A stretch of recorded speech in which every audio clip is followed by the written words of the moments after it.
Hello, everybody. This is Leonardo Flores, aka DJ Showa Pop from Plastic City, Tune in Tokyo, and Show Drift in Corona. First thing I want to say is thanks for coming out to my our event last Friday. It was amazing. It was the biggest crowd we ever had. Literally a couple hundred people showed up plus, and it was amazing. Just you guys made it probably one of the best nights we've ever had, and it just having a good crowd there was amazing. So and also want to thank Greg Hignite and Dave Tata, who were also the DJs that night. So yeah, it was an incredible night. So thank you again. My next event is going to be Show Adrift. It's going to be on the 22nd in at the Union Barbershop Beer Lodge in Corona, California. It's going to be on the 22nd, which is a Friday. So it's just a lounge style. We just spin and drink and just have a good time. So that will be on the 22nd. But again, thanks for coming out to Show Adrift. So I actually got this package last week, but I've been so busy with doing things at night for like the last for the last week that I just haven't been able to do this video. So this is the first night I've had since I got this package last Tuesday. A lot of cool stuff in here. It's probably the biggest package I got. I think it's about 43 album, which is way more than I usually order. There's two really good lots in it. One of them is just one artist of 15 records, so we'll get to that shortly. But we're going to start off with the first lot. And this lot right here, I really don't pay this much for a lot, but every single record was a record I needed for my collection. Then there was one beautiful bonus that said, okay, I want to win this auction so I can get this lot. And this was actually the record that that I found that made this made me want to buy this lot, that made me find it, which was I was looking for this album, which is Anri's first greatest hits record. It's really odd because she's only had 2 albums out when this came out. So I have to figure out like what are singles, what had come out at the time, and just trying to figure out like why was there a greatest hits. I think it's a combination of just best of from her records and a few singles thrown in, because it's just real short to just have a greatest hits like so quick with only 2 albums out. So the second one here is this was part of the lot. This is Naomi Kawashima. This came out in 1982. This was her second album. Just a really, really cool album. I'm really, really loving her sound. And I've been buying a lot of her albums. This next round of records I'm buying right now is just buying a lot of her music. She only did about 7 or 8 albums. Unfortunately, she passed away in 2014 of cancer. But, she just had a great music. This album, this is the only one I've heard, and I just love it. And the songs, and it has a really nice city pop sound. Not only does it have a Kayo sound, but it has a nice city pop sound to it as well. And just a real beautiful lady. She was kind of like a model that kind of started singing, but then she had really good records. So yeah, this is really cool. If you haven't picked this one up, definitely pick this one up right here. All right, so this is another one that was from that lot, and it's funny because somebody posted about this record about a week ago or a few days ago, actually. But this is Summer Shade by Sumiko Yamagata. Again, nice, just Kayo, like just a nice, good, feel-good sounding album. I'm not familiar with the label, which is Blow Up. Never heard of it before. And but it just, yeah, the music matches the cover. You can't go wrong with it and stuff. So this is on YouTube. You can actually listen to this whole album. Yeah, listen to it. I think you might like it. I think it might grow on you. So, all right. So the next one here is the Kiko Mizukoshi. As you saw in my last video, I bought like a huge lot of her records, but it was mostly her earlier stuff on Polydor. And her Taurus records are usually, I don't really see them in lots. You kind of have to buy them individually. So this is just one of her albums. I dig on it. It's pretty cool. I like the cover of it too. I love her Taurus album covers. They just have a really unique look to them, each one. So, all right. And then this one is Kiko Maruyama. She was like a folk singer, bossa nova. She had a really big bossa nova hit on her first album that came out. And so this is just one of her albums. She had a lot of records. Tatsuhiko Yamashita did the vocal arrangements for that first album that she recorded.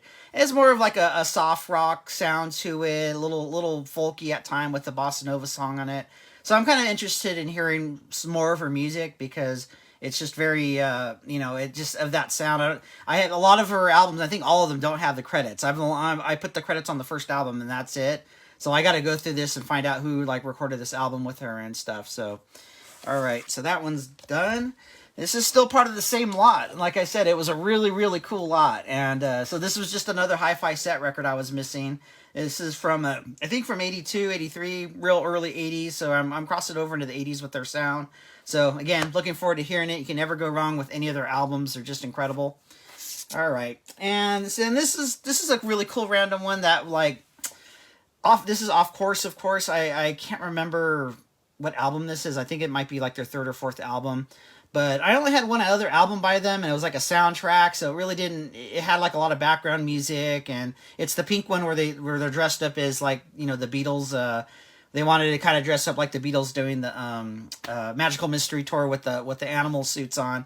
So it really wasn't a good introduction to Off Course because it wasn't a full album. It was just like a soundtrack. So it's kind of cool to just get this one to kind of hear what their sound is like.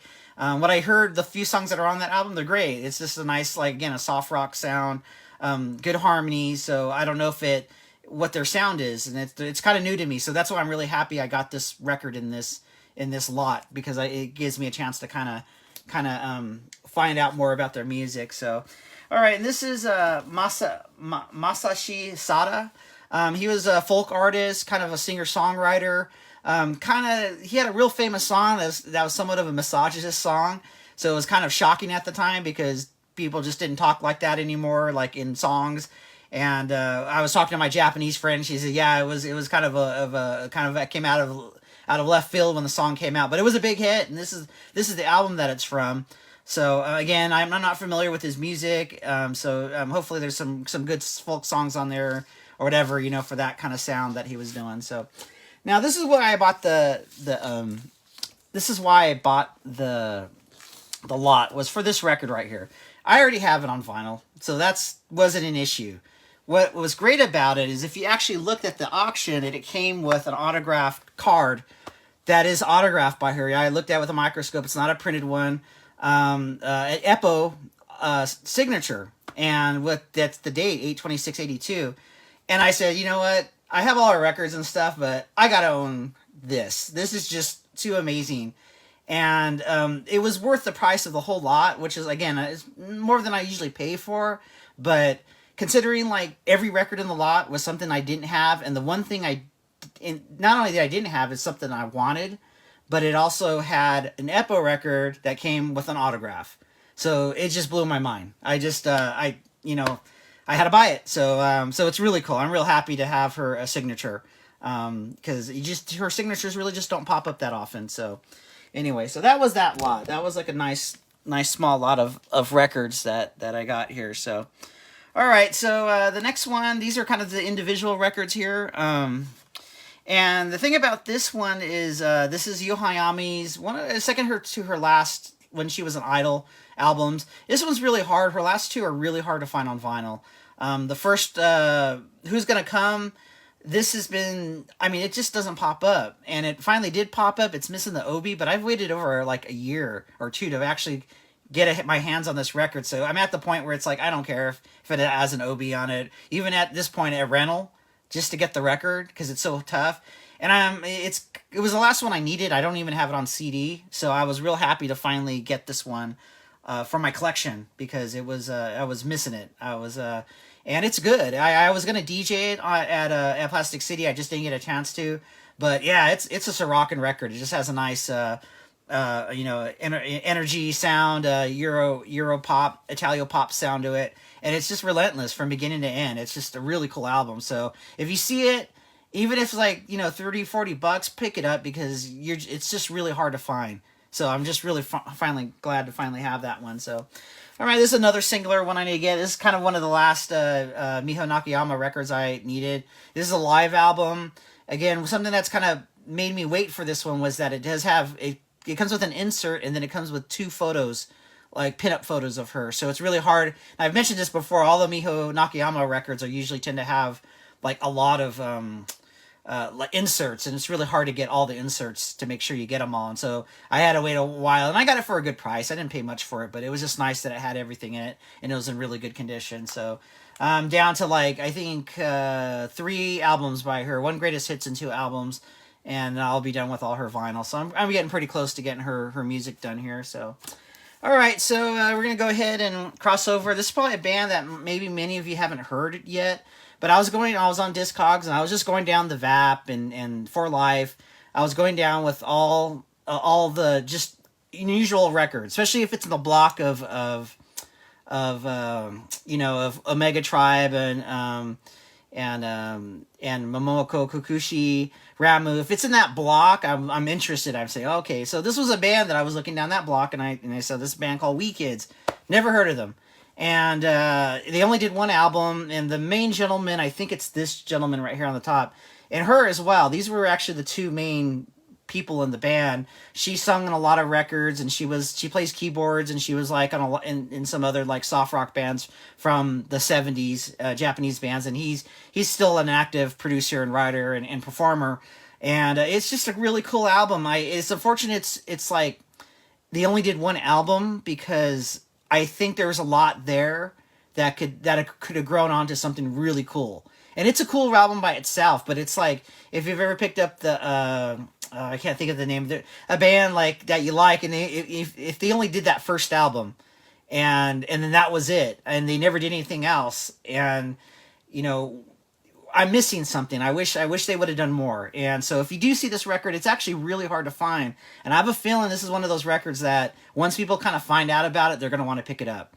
And it's not 100% great, but the songs that are solid on it are solid. So anyway, also that's one thing I want to say. I think they made a mistake.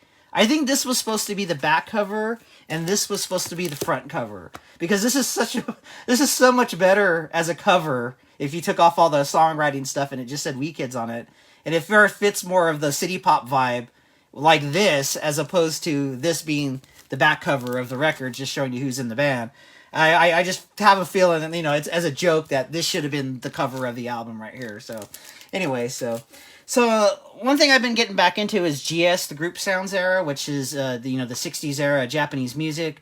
It's really hard after, I would say, before 1973. It really starts getting hard to find albums with like all the stuff, all the inserts, and especially with obies. Obies are always missing from albums that are... This album came out in 1967, I think. This is Teroshi and the Bunnies, which was like kind of one of the first hard rock Japanese bands, in my opinion, just the way that they mixed and how loud they were. And this is a cover album of like classical songs that they do for Elise. They do a really cool version of Beethoven's Number 5. Takeshi Teroshi, he died about last year, I think. He died about 2 years ago. And I got to meet him in person the first time I went to Japan in 2010. So it was really cool. I have a photo with him, and he signed my record and stuff. So I thought, it's time to like start getting some of these GS records from the 60s. But it's a pain. They just don't pop up with all the original, with the obies and stuff. They just, after 60, 70 years, they're just hard to find now. So... But it's a brilliant record, so I'm really happy I picked it up, and I got it for a really good price. It's probably one of the more easier records that they did. So, all right. So this actually didn't come in the box, but I'm putting it in because it's one of the last two. The first closure I have here is of getting all the Seiko albums from the 80s, and I'm not like 100 like I always just throw in a Seiko record if I'm buying stuff. I'll throw in a Seiko record, and finally I just got the last two I needed. And this is Strawberry Time album. It's missing. It usually has a giant hype sticker on it. So this was one of the last ones I needed. And the other last one I needed was Citron. And this is kind of one of the more expensive. I don't want to even say expensive. I only paid $1,500. But I would definitely, if you do see this album, pick it up, because it is an 88, 89 record. So it's kind of the tail end of record manufacturing from the time period. And so this one tends to be like Akina's Cruise or any of those later records. I have a feeling it's going to pop up in value because there's not as many of them out there. And I think as people start getting completing their Seiko collections, I think this one's going to be one of the more harder ones to get in the future. So if you don't have it yet, pick it up. And what I've heard from other people, I haven't heard it, but they say it's one of her best albums. So, and it's just cool. I've always loved this cover. She looks real classy on it. Just great example of just the photo, how photogenic Seiko was. So anyway, all right. So here we are with Yumi Takigawa. She did about 7 albums. none of the albums have the credits except for this one, but this one had a lot of good songwriters in it. It had Sugutoshi Goto, just all that same crew of people who were writing records for people back at that time period. And so I bought it just for this one record, but then I bought a lot that had her 3 albums, and I've since got a couple more. So I'm actually down to like 2 more albums by her. But she's incredible. She's just has a nice sound to it. She very beautiful. Just I don't want to say she's a bad singer. She's not, but it's just the way she sings and the mood that they write the songs in. She's definitely a pickup artist. If you haven't picked up any of her records yet, if you pick up anyone, at least pick up this one. And I think there's a second one that came out later that's really cool. I would definitely pick back that one as well. So, and this is her second album. Actually, this is her second album, and then this is her third album. So, and she did 6 of them. She did 6 albums and then 1 live album, so she has 7 total. So, really cool though. Good vibe to her music. So, all right. So, also moving into Tomoya Harada. This is just a nice small lot I got of her records. They're really cool because most of her albums were in color vinyl. If either not in color, they're in clear. So, she's just a real all this Teiko Anuki wrote music for her on this album, and I think Maria Takeshi. But I know a few major songwriters were writing her music. So that's one of her albums right here. It's like an EP, and this is also EP. She didn't have a lot of songs. They're always like 6 songs albums. This is actually a compilation right here. Not a compilation. This is a soundtrack. So a really nice clean copy with original outer plastic on it still. And then this is kind of the real album I really wanted to buy because it's just a really nice synth pop album with a lot of good sound to it. I mean, the songs are incredible on it. It's on YouTube. You can listen to it. It's like, man, this is just amazing. So I'm really down to just maybe 1 or 2 albums by her. So I'll have all her stuff, not counting her soundtracks. So she was an actress, so she was on a lot of movies, and she always kind of sung the song on it. So, all right. So here we come to. Whoops! I hit the camera here. All right. So here we come to Ada Masanari. I know a lot of the people on the page because I went back and I know a lot of people have this album already. And it's kind of like the guy who produced it is Kichi Fujita, and he was the guy who produced all the Momoko Kukushi. He produced Omega Tribe. He was in a GS band. I think I talked about it last time called The Outcast, which is an amazing band from the late 60s he was in. Man, I keep hitting this thing. And it's funny because it's a really cool album, and he did some music for some of the anime. He did some anime soundtrack stuff, and Kiyotaka from Omega Tribe wrote songs on it. So there's like this really cool of everybody else in Omega Tribe and everybody working on this album. And I kind of make a joke because the color palette of all those albums, Momoko and Omega Tribe, is blue. Blue is like the color palette. It's always some kind of variation of blue. And same thing with the Momoko. And it's funny because this album's red. And I said, that's probably why people are not connecting those 2 albums to this album or those 2 groups to this album, because it's the different color palette than what Fujita usually does on all his albums for Vape, So it's really kind of funny, but it's a cool album. If you don't have it, I know Panapa has it, and I know a few other people have it, and it's an awesome album. It's definitely, if you're into Mega Tribe, if you're into Momoko, definitely pick up this album. It's incredible. It's a nice pickup. So, all right, and so I'm down to the last few Miki Matsubara albums, and this is Lady Bounce is one of them. This is actually kind of one of the more harder ones to find. So if you see it for a good price, pick it up because I think it's the hardest one to find next to her last one, Wink. And there's just not a lot of people really don't talk about this album a lot. I don't know, it's because they just haven't gotten there, or it's just hard to find, so a lot of people don't have it. But it's really cool. I haven't heard it yet, but I definitely pick it up if you see it, especially if it's under 5,000 yen, under $50, because I've seen it sell. I see it regularly sell for 6,000 yen. So it's more of a little bit more expensive records, but again, I think once people get there in their collections, they're gonna realize, oh my gosh, this one's a little bit harder to find. So, and also got Cool Cat here. So, Cassiopeia, actually, if I'm saying it right, Cassiopeia. really kind of wrote some of the music for this album, like one of the members from the band. So so definitely, I put in the credits, and I realized I didn't put it in the musicians yet, but I did put in the credits. So yeah, a couple of the guys from Cassiopeia wrote music for this album. So it's almost kind of like a side project for them to do this album for Miki Matsubara. So, but I'll be putting in the songwriting, the musician credits, so we can figure out like who actually played on the record. So there you go. All right, so this was the second lot, and it's a massive lot. It was 15 records, but I only got it for like 6,000 yen. But it's basically, this is Tatsuhiko Yamamoto. This was just this incredible lot. I didn't realize how big it was, because I really said, as long as it has like the first 3 Philips albums, I'll be happy with that, and whatever extras in it. And I didn't realize it was such a big lot, but I basically got nearly most of his catalog. I think I'm missing like 4 or 5 albums to complete like all his records on vinyl. So it kind of killed me. That's why I got so many records, because it's like I didn't realize, like, oh my god, this is like a 15 record lot. So so this is the first album, Sudden Wind. So I'm just gonna go through them. This is the second album, Memorial Rain. It has a lot of mold on it, but it's okay, because again, 600 yen. I'm not gonna complain. So this is the reason why I bought the album, because this is the famous album that actually says City Pop written right across it right there. So I kind of wanted it's a good album. I like it. I actually like his music, and I can't wait to really explore his albums. But it says City Pop right here, and this album came out in 1977. So it's one of those things that everybody comes on, City Pop, the term was weighed up by Westerners and blah blah blah, and like it just, I don't know where they get it. They always have an attitude when they say it. But it's just like, you know what, I want to buy all the records that actually say City Pop on it. This is one of them. There's about 3 or 4 more albums that I know of that actually say City Pop on it. But it's a cool album. I like it. It has a good sound. He's a good singer.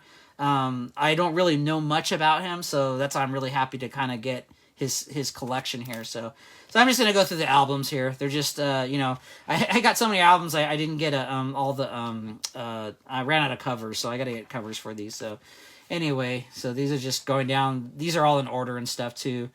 A lot of them are missing obies, but yeah, it's fine. It doesn't matter to me with this one right here. But yeah, he's a cool guy. Yeah, he has a good voice, and what I've heard, 2 or 3 of these albums I've heard, they've been pretty cool. So, but just going down the line here, just an incredible lot. And then this is an album too, and let's see, this is a best of collection right here, and then this is a 12-inch single here. So all right, so let's let me get these out of the way, because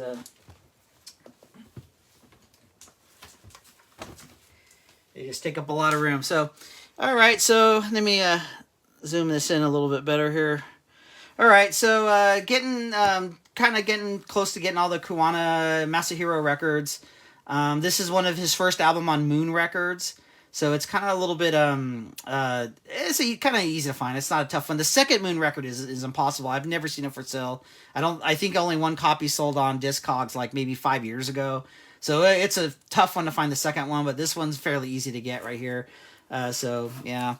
And then this is a really cool one, and this is kind of a tougher one to find. And if you do see this one, pick it up, because there is only 1 copy on Yahoo Auctions, and I eventually bought it, and it was like 3,000 yen. It comes with a 7-inch flexi single, and it's Masahiro Kawana's Womaniac. And the cool thing about this record, it's all written by women. All the songs are written by Ann Lewis, or his wife at the time. Maria writes a song for it. It's cool. It just has a good vibe, a good sound. It's on Kitty Records, and it's the only album that he ever did on Kitty. So it's really unique. I don't know how that came about, because he went from RCA, 1 record on Kitty, and then the rest of his career was on Moon. So it's a cool album. It has a great sound. The cover's great. It's just cool. I've said cool like 4 or 5 times, but it's Masahiro. It's always cool. He's always like just an amazing guy. So definitely pick that one up. So, all right. So moving into the Air Records, and I only actually got a couple of them, but I got kind of 2 important ones. This is the Hiroshi album. Actually, this is 12-inch, and by her. She only did the 1 album she did the single, and she did this 12-inch. And it's unfortunate because that album was really good, and I don't know what happened. I don't know why she didn't continue her career. The record just didn't sell. But the 12-inches, the 12-inches in the album are not too hard. The singles actually are the harder one to find. So this is I'm just trying to complete the 12-inch numbers, and I'm down to 3 actually. So I'm pretty close to getting all the 12 inches that were in that run. But here it is right here. So this is the next one. We're getting to a closure here. So I've been collecting the RAL 88, the early RAL 8800 series, and between RAL 8801, which is For You, and the final one, which is well, not the final one, but up to RAL 8824, it's just like the greatest run of albums ever. Like every record is amazing on it. And this was the last one I needed. This was RAL 8813. Now, if you look at the numbers, I say there's 16 records, but the number goes up to 24. That's because the label shared the catalog number with Deerheart Records, and this is RAL 8806. So if you try to collect Air records and you realize numbers are missing, it's because they were sharing the catalog number with Deerheart Records. And it's really weird because there's no relation. It's different distributors. It's different parent organization. Everything's different. There's no connection between these two labels. But for whatever reason, they shared the numbers. So I've been wanting to get these RAL 88 numbers to match up to get all 24 records. So, but anyway, this is the Kadomatsu's DJ record, of course, that has talking between the songs and everything. Really cool. I'm really happy to get it. It's a nice comp, and the DJ is fairly cool on it. And so with this, I'm gonna letting everybody know now, and I'll get you a date shortly. But I'm gonna be doing an Air Records retrospective as a streamcast from MixLR from Tune in Tokyo. And I'll give you guys a date. I have a flyer made up. I'm just trying to plug in a date. It'll probably be fairly soon, actually, maybe in a couple weeks. But I'm going to be doing a complete retrospective of at least some of these records on Air Records, because it's a cool label, and I think it needs a whole streamcast devoted just to that label, because everything's amazing on it. So I'll get you guys on a date on that fairly soon once I plug in with everybody else that I'm doing streamcasts with. So. All right, so we're down to our last 2, and I'm saving these last 2 because these are the last 2 Onyanko Club records I needed to complete the run of all 63 Onyanko Club albums. And it was a tough run. It took 4 years to get all these albums, and especially these last 10 or 15 records, it's been kind of impossible. And then, believe it or not, that's not all the albums. That doesn't count the soundtracks that they were on, which is like another dozen. And then there's a couple of broadcast records they did that I don't have. So there's still I would say another 15 Onyanko Club albums to get. But when it comes to just the records that I need to finish up, just the basic albums, these are the last 2. And so this one's Gradation by Shizuku Kuda. This album's going to be reissued fairly soon, I think in the next couple months, if not already. And this is kind of her greatest hits, so it's kind of like a singles collection and records from her albums and stuff, and deep tracks and stuff. So, but it's gone up in value within the last 6 months. I could have easily gotten this thing for maybe 1,000 yen. It was buy it now 2,000 yen maybe 6 months ago. I've seen this record sell as much as $75. I've seen it. I didn't pay that much for it, but I did pay enough for it. And so if you want this record, I've seen everybody grabbing it, and there's a reason why I never picked it up, because it's I can always get it. So I never bought it, not realizing that she was going to have this big explosion that's kind of related to city pop, and just being a really cool singer and everything. So if you see an original one and it's a reasonably priced, pick it up, because the value on this thing is just going through the air, and it just is what it is. So. And here it is. This was the last Onyanko Club album I needed. And this is Aki Yoshizawa. It's a best of 2-album set of her albums. What's made this album so difficult to find, it's called Milky Mind. And there's one new song on it, and the rest of it's a compilation, is that I've only seen this record pop up maybe 4 or 5 times in the last 4 years. and every single record was damaged, and not just like, oh, it had a hit on the corner. It's like somebody got the cover and bent it over, and it's like somebody got like a screwdriver and got the vinyl and went across it. It's really weird. I don't know why like this record is so damaged. Like, or in the one time it wasn't, or even it was, that one was even still damaged. It was missing like the OB. It was missing stuff, but I don't know why. Like, it's a tough record to find, and everyone was damaged, and it's like, I don't know, conspiracy. I don't know. It's just really weird. I've never seen like an album have that kind of damage, like multiple copies, and I was able to finally find one. And even this one has a light, ring around it, but it's fine compared to the other ones. But it has all the inserts. I found out that it has a poster that comes with it, so I was able to get the poster with it, and then it has the OB on it and stuff. So that's it right there. That was the last one I needed.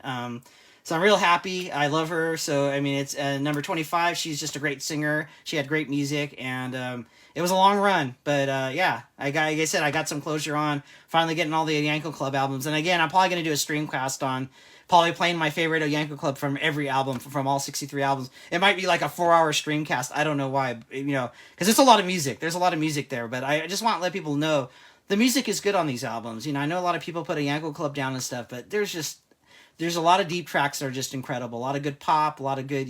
It's always a surprise every time I pick up one of these albums. So anyway, thank you for listening. I know it was a little bit of a long one, but there's just a lot of cool stuff. There's a lot of new projects because of this that I haven't done yet that I'm looking forward to doing. And so again, I'm going to have an Air Records retrospective fairly soon, so I'll let everybody know. It's going to be 2-hour plus of just Air Records, and a lot of history behind the label, about the artists, a lot of music you might have not have heard from the label, but I just want to really celebrate the label. So, and then we have I have my on the 22nd at the Union Barbershop Beer Lodge. I'm going to be doing I will be doing my Show Adrift show with Jovan, and so it should be pretty cool. We always have a good time. Just come out and have a drink and listen to City Pop through the night. And then I'll let you know when the next Plastic City is coming up. We haven't plugged in a date yet. So I just want to say thank you for everybody who's come out to our events and making it just a lively event in Los Angeles. It means a lot to us. We don't, again, as I always say, we don't take it for granted. And everybody's great. Everybody has a good vibe. Everybody just wants to have fun. And it's probably the best group of people I've ever DJ'd for. So on behalf of Plastic City and Tune in Tokyo and Show Adrift, thanks for listening. I'll put this video up on my channel that I have on Rumble, and I'll post it so you guys can watch it at a later date. So thank you again, guys. I appreciate it.